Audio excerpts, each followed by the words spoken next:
Hola a todos y todas, sean muy bienvenidos a un nuevo podcast acá con Reporte Minero y ABB en Chile.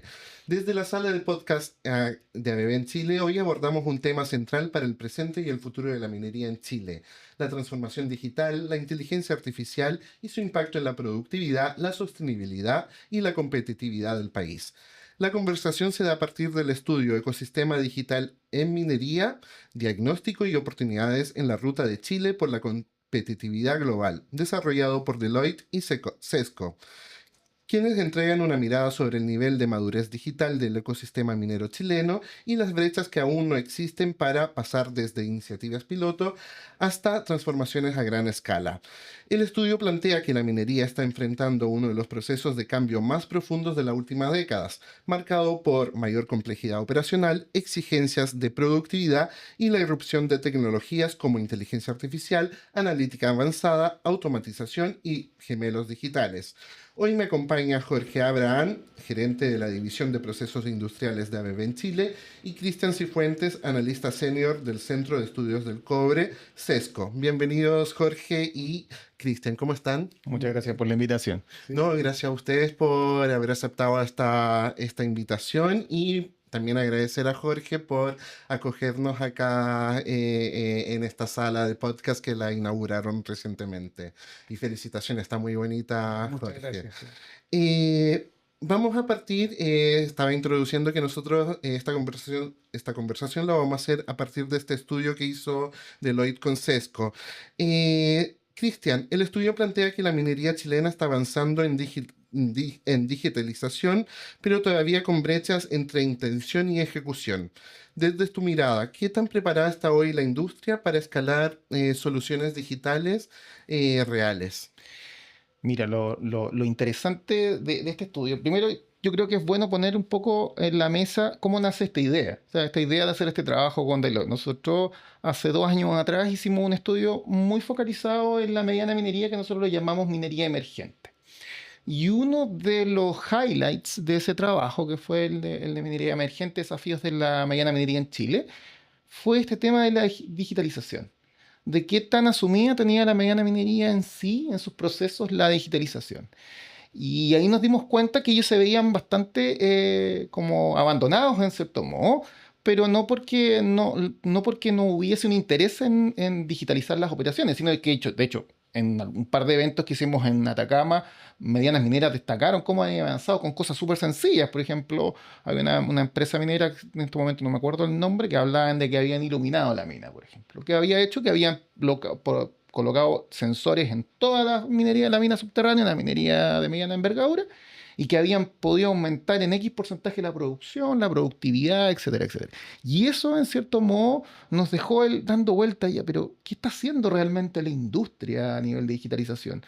Es tan cierto lo que se dice, porque también las medianas decían, nosotros somos muy, muy cercanos a los centros de pilotaje. Siempre se pilotean en nosotros las nuevas tecnologías.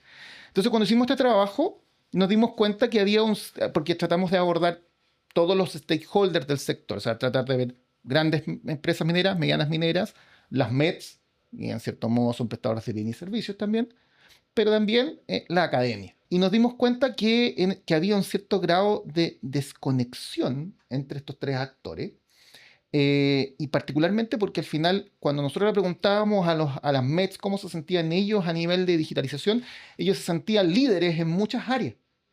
Pero cuando uno le pregunta a la empresa minera no mucha, muy poco, por menos del 20% se consideraba líder en ciertas materias. Y por otro lado, tú le preguntabas a la academia qué opinaba de los METs y de las mineras, y la academia decía, no, si las mineras están muy avanzadas en digitalización y automatización.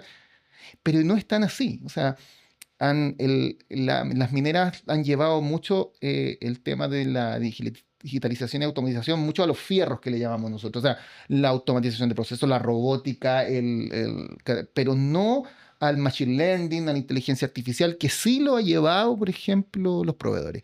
Y eso ya fue el primer como punto importante que nos quedó marcado y nos dejó el espacio para poder seguir abordando otros puntos más dentro del estudio. Jorge, y desde el punto de vista de los proveedores, si bien ustedes son los encargados de traer estas innovaciones, estas tecnologías, a tu criterio, ¿cuáles son las principales barreras que aún sigue existiendo acá en la industria? En realidad, compañías como AVE y otras desarrollan mucha tecnología, mucho R&D. Nosotros tenemos 140 años en el mercado mundial, 130 años en la minería y 70 años en Chile. O sea, algo podemos aportar, pero siempre una de las barreras, ¿y dónde has probado esto antes? ¿En qué minera igual a la mía lo has probado? Y Es nosotros, pero imposible eso. tú dices, oye, pero tú estás a 4.000 metros de altura, no son muchas esas, pero que tenga el mismo proceso mío de producción. Oye, no existe eso en otra. Existen otras mineras, con otros minerales, a otras altitudes y a otras latitudes que podemos mostrar. Y eso cuesta. Al principio sí, tráelo y dice, ok, implementemos, pero implementemos un piloto. Y ahí quedamos. Exactamente. Entonces es un tema no menor. Hay mucha tecnología para implementar, pero el después que ese piloto se convierta en algo escalable, que siga funcionando y se replique en otras mineras, ahí está el gran desafío hoy día. ¿Cómo replicar esto? Cristian, al parecer los proveedores siempre van un poco más adelante que las compañías. ¿Cómo se puede ir reduciendo esa brecha y cómo se puede ir cerrando esta brecha entre la oferta tecnológica y la adopción operacional? Mira, hay temas. Nosotros lo que fuimos descubriendo también en el momento de hacer este trabajo fue que obviamente uno de los temas más importantes también es que los focos que tienen tanto los proveedores versus las empresas mineras de repente son bien opuestos en algunas materias. Entonces eso también hace que no converjan rápidamente el desarrollo tecnológico. Y ahí es donde falla particularmente la industria nacional, porque por ejemplo países como Australia, que pudieron convertirse en desarrolladores tecnológicos y exportar tecnología, lo hicieron a través de esto, tanta mediana minera que existe en Australia, la utilizaron como centros de pilotaje o como lugares para pilotear tecnología, las validaron y con eso escalaron al mundo. Por otro lado, también tienes el desafío cultural. O sea, hay cierto rechazo, en cierto modo, de algunas de los trabajadores a poder adoptar ciertos cambios tecnológicos. Si bien la industria minera ha crecido en temas de centros de pilotaje o centros de control, los famosos CEO que tienen en distintas partes las empresas mineras grandes, pero todavía hay cierto recelo del operador de poder avanzar porque obviamente vienen los medios tradicionales que pasa que me van a quitar la pega, o sea, porque al final van a automatizar estos procesos, me van a quitar el trabajo. Y nos ven al desarrollo tecnológico, a la digitalización como un compañero de labores que facilita, en cierto modo, que su operación sea más segura. La seguridad ha sido uno de los focos principales, o sea, el poder mejorar la seguridad de los trabajadores ha sido como uno de los focos iniciales. Entonces, pero todavía quedan ciertas áreas, y particularmente a nivel cultural, que lo evidenciamos inicialmente en este estudio que hicimos con las medianas mineras, pero en su momento pensamos que era solamente algo de las medianas. Y no, nos dimos cuenta que no es solamente los medianos, sino que también las grandes compañías también tienen grandes cantidades de profesionales que están como muy recelosos del desarrollo tecnológico y también de seguir potenciando sus habilidades, porque tú tienes, por ejemplo, los planificadores mineros, si ellos hay un montón de herramientas de inteligencia artificial y machine learning que ellos pueden utilizar para poder desarrollar unos planes mineros más eficaces, pero todavía están muy acostumbrados a los software antiguos, entonces las empresas importantes les cuesta poder permear en cierto modo esas nuevas tecnologías. Entonces, ahí hay temas culturales, temas operativos, temas de riesgo también, porque al final yo priorizo producción y después dejo esas cosas, porque si no me puedo complicar mucho con la producción. Entonces, esas cosas convergen a que sea más lenta la adopción tecnológica. Y eso obviamente complica el desarrollo de las industrias en el país. Cristian, ¿y esa cultura organizacional, tú ves que las compañías mineras lo están trabajando? Sí, poco a poco, pero sí. Las empresas mineras están transitando de una capacitación tradicional a algo más profundo, algo como más enfocado en el crecimiento profesional. Pero también viene por otro lado la empresa. ¿Qué pasa si yo desarrollo demasiado este profesional? ¿Me lo va a llevar un proveedor de servicio? ¿O me lo va a llevar, si es una mediana, me lo va a llevar una gran minera? Entonces también ahí viene el recelo de los ejecutivos de también cuánto esfuerzo destino yo en capacitar, con el miedo a perder obviamente esos profesionales con nuevas aptitudes y nuevas habilidades. Así es. Jorge, la productividad aparece como uno de los beneficios más directos de la implementación de la digitalización, pero vemos que también existen reducción de costos, estar alineados con las estrategias de sostenibilidad de algunas compañías mineras. ¿Qué falta para que esos beneficios se materialicen con mayor claridad? O sea, lo que falta realmente es pasar del piloto a la acción, es ponerlo en marcha y ahí realmente evaluar en un horizonte de un par de años o un año. Pero un piloto de repente dura 3 meses, 6 meses, entonces no puedes evaluar los costos al final del día, porque la energía que se gasta en ese piloto no es menor, porque hay procesos de aprendizaje, que hay costos más altos que el beneficio. Pero si tú lo pediste a lo largo plazo, ahí recién empiezas a ver los beneficios. Ahora, si uno lo compara, lo que hablábamos recién con Australia, el caso de nosotros una vez, es Suecia. Suecia Aitik es una minera que está a punto de cerrar. Su beneficio era mínimo. O cerraban, se moría y se acababa el pueblo que vivía de esa minera, hasta que al final los dueños de la minera dijeron, ¿sabes qué más? Juntémoslos con los proveedores tecnológicos, juntémoslos con la academia y veamos cómo transformamos esto, cómo hacemos vivir nuevamente esta mina. Y hoy día es una de las minas con mayor productividad del mundo. Y ahí hay un tema no menor, cultural. Porque allá ya superaron el tema, si yo entreno a esta persona, me lo van a levantar A, B o C o D. No, yo entreno gente para el mundo, yo exporto esto, yo exporto esta tecnología, este conocimiento. Entonces hay que salir de esa etapa. Yo creo que eso es lo más importante, es tener la mirada de un país exportador no solamente de cobre, de conocimiento, de tecnología, de know-how. Yo creo que por ahí viene un setup no menor. ¿Y cómo se lleva la experiencia de bebé? Para nosotros ha sido una buena experiencia. Hemos implementado varios pilotos. No todos se han desarrollado a lo largo del tiempo, pero sí cada vez vemos más los clientes quieren probar. Probemos, tráeme la tecnología, muéstrala. La instalamos, la probamos, pero ahí queda. Yo creo que en algún minuto esto va a liberarse como fueron las salas de operación remota. Nosotros hace 40 años atrás, 50 años atrás, hablábamos de esto, porque esto se usa en la industria de oil and gas. El operar remotamente, no decir en Chile. Aquí lo hacemos a pie, al lado del equipo. Vino la pandemia y empezaron todos, oye, podemos implementar lo que tú nos contaste una vez. Y ahí, si tú te fijas, empieza a explosionar el tema de la operación remota, que hoy día ya en realidad operamos a 1.700 kilómetros una minera desde Santiago. Ya no es tema, ¿te fijas? Pero pasaron 40 años para hacer eso. Por tanto, ahora sí, con el cambio generacional, con la nueva gente que viene incorporándose a la industria, ellos son ávidos de la IA, van a exigir tener herramientas de ese tipo. Y Chile va a tener que cambiar, y cambiar muy, muy rápido. Esto viene a pasos agigantados, la nueva generación entrando. Cristian, y el estudio toma este punto del capital humano, pero acá la pregunta está, el desafío está en las tecnologías disponibles, en las personas o en las organizaciones.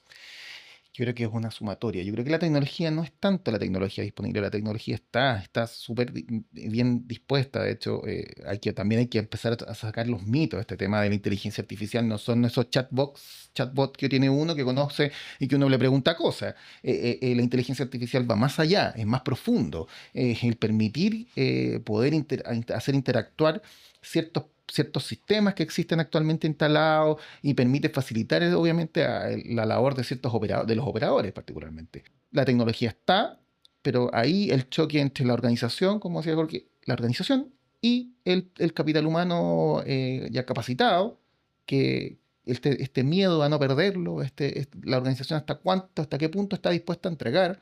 Claro, quizás para grandes compañías es un poquito menos difícil, pero no podemos estar esperando, obviamente, a que ocurra una pandemia nuevamente para acelerar nuevamente el desarrollo tecnológico. O sea, todo lo que venía conversando las empresas mineras hace decenas de años sobre el tema de la automatización, el control a distancia, estas famosas empresas o mineras completamente automatizadas y desde el exterior controlar. Era como todo, así como casi como los viajes espaciales en ese momento. O sea, todos nos imaginábamos que iban a ser algo fabuloso, como autos voladores.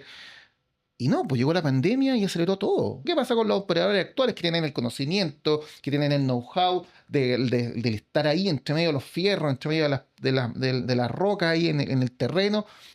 Poder hacerles entender que todo esto obviamente es para su bienestar, para que ellos puedan desarrollarse, para que ellos puedan seguir operando quizá mucho más años de lo que ellos quizás tenían presupuestado en su cabeza y a distancia y seguros. Jorge, ¿de qué forma los proveedores, las compañías mineras, la academia, los centros de estudios pueden lograr una colaboración más efectiva o que se logren comunicar y hacer cosas buenas? Primero hay que hacer sinergia entre todas las áreas.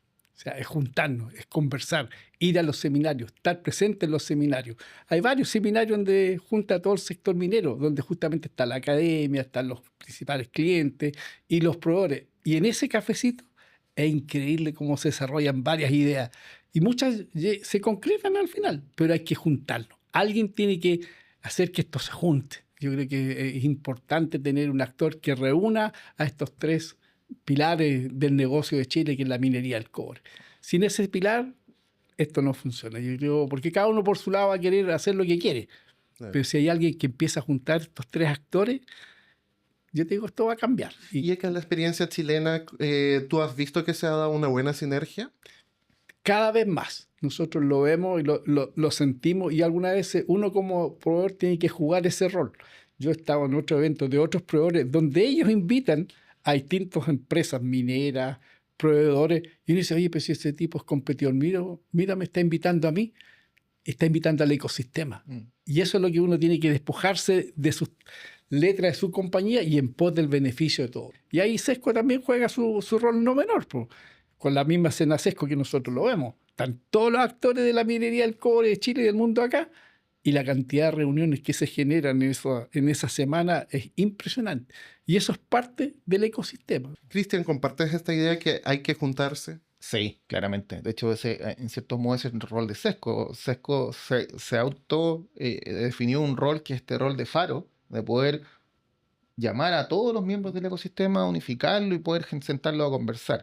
Claramente sabemos que se están haciendo cosas importantes y que al final, en cierto modo, nosotros hemos aportado un granito de arena a esta discusión y también a esta unificación, en cierto modo, de los actores. Pero todavía, obviamente, hay mucho que hacer, particularmente en la academia. Por ejemplo, el estudio lo dice, muy poco porcentaje de las empresas mineras dicen que tienen una relación directa con la academia para desarrollar, por ejemplo, pilotaje o para poder hacer desarrollos tecnológicos. Realmente hay como cierto recelo entre la industria y la academia, porque se piensa que no, si están haciendo investigación y la investigación queda en nada. Pero que es tan importante entender que la investigación, si ellos como ecosistema minero productivo la toman y la pueden llevar a materializarse, es sumamente valioso. O sea, estos papers que se han hecho hace mucho tiempo, créanme que se han convertido en las tecnologías que nos están moviendo hoy. Obviamente queremos empezar a empujar esa convocatoria y creemos que nosotros podemos colaborar desde nuestra vereda, pero todavía hay un montón de otros actores que también pueden ayudar a que esa conversación realmente converja. ¿Será un poco descentralizar la conversación? Sí, es que lo que pasa es que tenemos que entender que los análisis ya están hechos. O sea, hace muchos años que venimos haciendo análisis de estas cosas. Entonces es el momento de poner manos a la obra. Es poder decir, ya está bueno, hicimos todo el análisis. No, es que hay que actualizar un par de cifras. No, olvidémonos. Vamos, pongámonos en manos de la obra. Si bien somos un país minero y tenemos muchos desarrollos tecnológicos, somos el país que menos invierte en I+D en la región. Y son países OCDE, peor todavía. Entonces, tenemos que ver cómo lo podemos empujar eso, a través de las universidades, a través de los centros de estudio, a través de los gremios, porque igual también hay que entender que los gremios también hacen un rol muy importante, porque al final aglomeran a sus socios. O sea, por ejemplo, Abrimin por un lado, Sudmi, tienes un montón de centros que agrupan particularmente proveedores y al final ellos empujan un poco la conversación, pero también hay que darles las herramientas a todas estas asociaciones gremiales para que puedan sentirse empoderados y empujar obviamente la discusión. ¿Y dónde tú ves el mayor potencial de la inteligencia artificial en minería y cuál debe ser el límite? Mira, yo creo que el tema en la de inteligencia artificial no hay que tenerle miedo. Ponerle límites a la inteligencia artificial es súper complejo. O sea, mientras los límites sean éticos, yo creo que es el único límite que tiene que tener, lo ético, nada más. Pero el resto, o sea, la inteligencia sí es como una herramienta, vuelvo a insistir, es una herramienta. Como herramienta es sumamente valiosa. ¿Dónde falta? Exploración. Lo dijimos hace un momento, el estudio también lo declara. Exploración es uno de los puntos donde hay menos proveedores tecnológicos que utilizan inteligencia artificial que se dedican a la exploración. La inteligencia artificial abrió un mundo de posibilidades gigantesco. Ahora obviamente queda en la industria, queda en los miembros de este ecosistema el poder darles el buen uso que corresponde.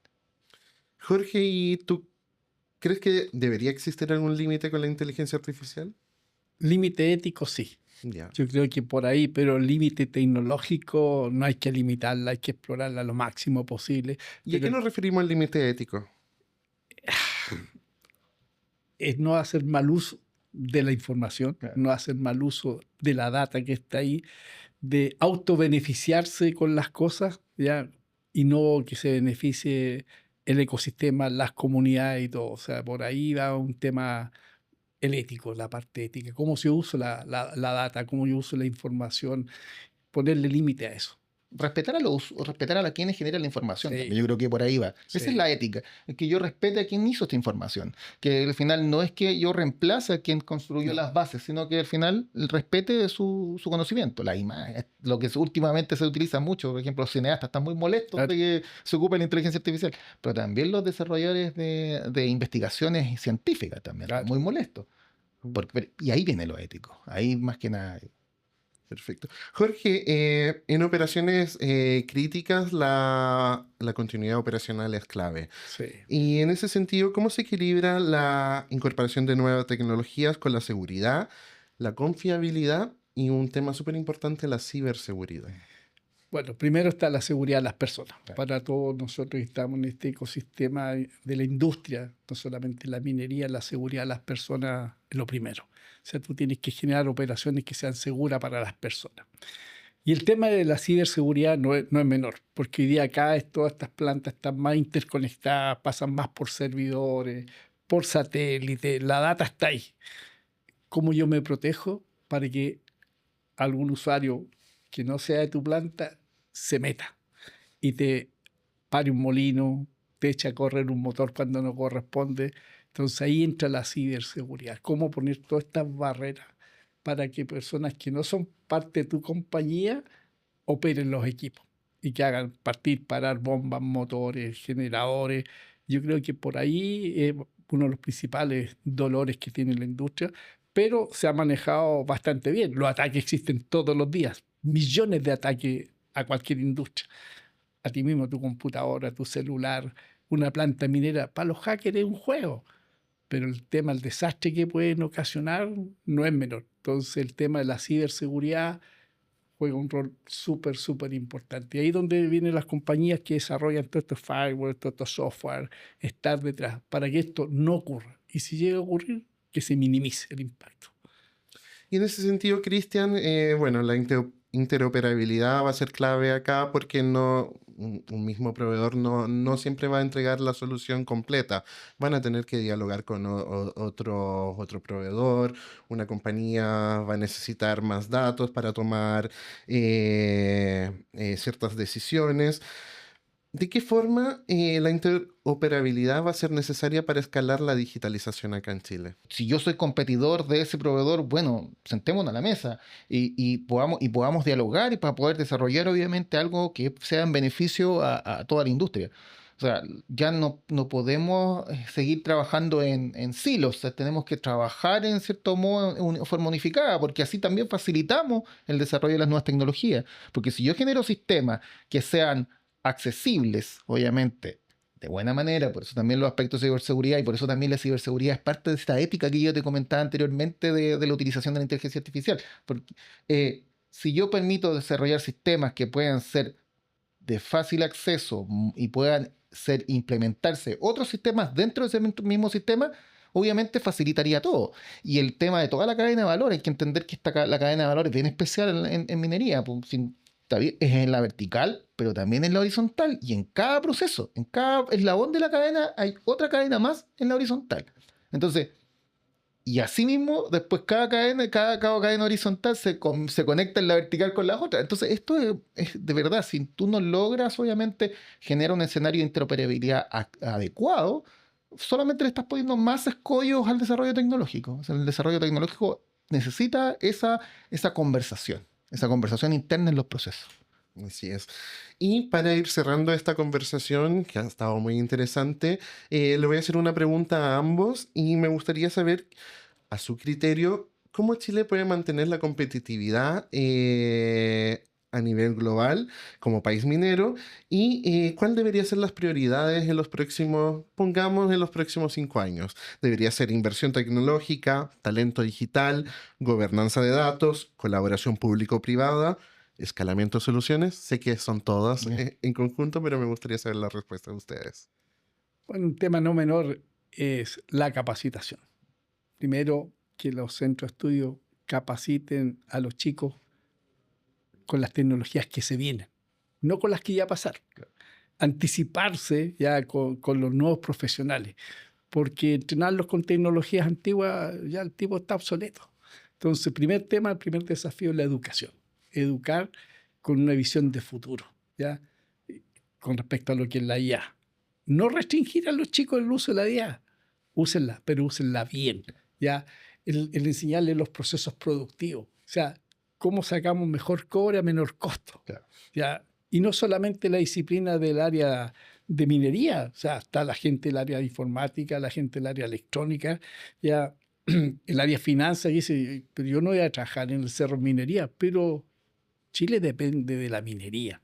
Nosotros estamos acá en Costanera Center, es una empresa, un proveedor minero, y no te imaginas todas las cosas que hay detrás de una bebé para hacer minería. Entonces también hay que atraer a los nuevos talentos. Esto es importante, traer las generaciones, encantarlas con la minería, que les guste la minería. Porque si no logramos eso, al final nadie va a querer trabajar en minería. Entonces, ¿cómo vamos a hacer crecer la minería si nadie quiere trabajar en la minería? Y exportar profesionales para que vengan a hacer minería en Chile es complejo. Exacto. Entonces, lo primero es encantar a las generaciones que están en las casas de estudio, que están en los colegios, que la minería es la que mueve el país. Yo creo que eso es fundamental. Cristian, antes que me respondas, una pregunta, Jorge. ¿Y cómo reencantas a las personas que ya están?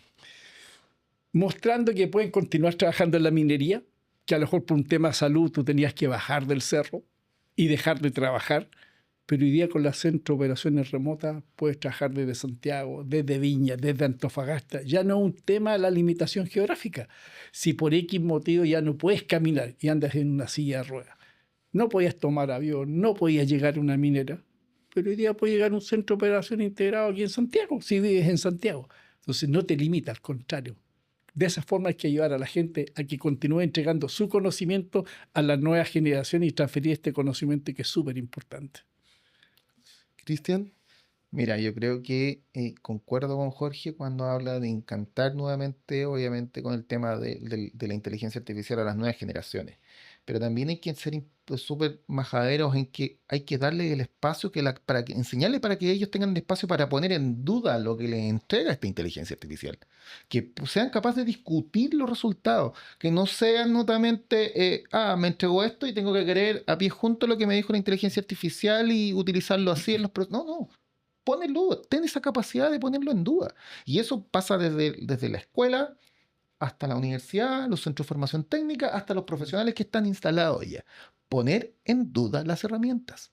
Y el tema de que estas colaboraciones público-privadas, o sea, el Estado tiene que entender que juega un rol importante en el desarrollo tecnológico del país. Si vamos a seguir transmitiendo que la industria minera es el motor de desarrollo del país, digámosle con creces, o sea, como que el Estado realmente entienda que eso es así. Y para eso, el I+D, particular I+D más I incluso, porque son los 3 ejes de la investigación y desarrollo e innovación, es sumamente importante porque al final eso va a ser lo que va a hacer la diferencia de aquí a los próximos 20, 30 años de qué país es mejor o peor para sus ciudadanos. Cristian, una última pregunta. ¿También la población, la sociedad chilena, se debe empezar a reconocer como un país minero? Sí, y eso yo cierto modo que también somos todos responsables de que la gente no lo sienta así. Hay un tema de transparencia, un tema de saber comunicar. Una cosa es poner los datos ahí encima de la mesa, en una página web, pero otra cosa es saber comunicar esto. Yo creo que estas cosas que se hacen, los podcasts, los programas especializados, en cierto modo colaboran un poco en esa línea, en poder transmitirle a la ciudadanía cuál es la importancia del sector minero. Y hoy, o sea, por ejemplo, estamos en este momento en un país que está viviendo con una catástrofe ambiental bastante fuerte, o sobre todo el tema climático en los países, y está radicados en ciertas zonas que son mineras. Tenemos las complejidades en Andina, complejidad en Los Bronces, complejidad en Teniente, en la región de Coquimbo. Bueno, la empresa minera ahora es el momento de mostrar que realmente la empresa minera tiene un impacto local. Entonces, la asociación público-privada es fundamental en lo tradicional y en la innovación y desarrollo. Jorge, ¿tú también crees que deberíamos reconocernos como un país minero? Debieran, porque somos un país minero, pero cuesta reconocernos. O sea, hay que ir más allá de los proveedores de la minería, de la academia que está asociada a la minería, sino que a la dueña de casa, a todo el mundo tiene que reconocer que Chile es un país minero, que realmente los grandes ingresos de este país nacen en la minería. $1 que se genera en Antofagasta se gasta a lo largo de Chile. ¿Cuánta gente tiene una segunda vivienda? Pero esa segunda vivienda, la mayoría es de un personaje minero. El negocio en la esquina nace por un personaje minero que gasta la plata ahí. Entonces, eso es lo que cuesta, mostrar que realmente los ingresos de Chile vienen por la minería. ¿Ya? Que no solamente queda la minería pura en las empresas, sino que va corriendo a lo largo del país. Yo creo que eso es lo que más cuesta, demostrar que somos realmente un país minero. Perfecto. Les quiero agradecer nuevamente por el tiempo y también dejar invitada a las personas que nos están viendo dónde pueden encontrar este estudio que está bien interesante, el estudio de ecosistema digital en minería, diagnóstico y oportunidades en la ruta de Chile por la competitividad global. Entiendo que eso está alojado en la página de Sesco, ¿cierto? Exactamente, la biblioteca de Sesco, en la página www.sesco.cl, en la biblioteca digital, ahí lo van a encontrar junto con los otros trabajos que hemos hecho en el último tiempo. Perfecto, muchísimas gracias. Gracias. Y nosotros nos vamos despidiendo, pero ojalá pronto encontrarnos en una nueva edición del podcast acá realizado en ABB en Chile. Hasta luego.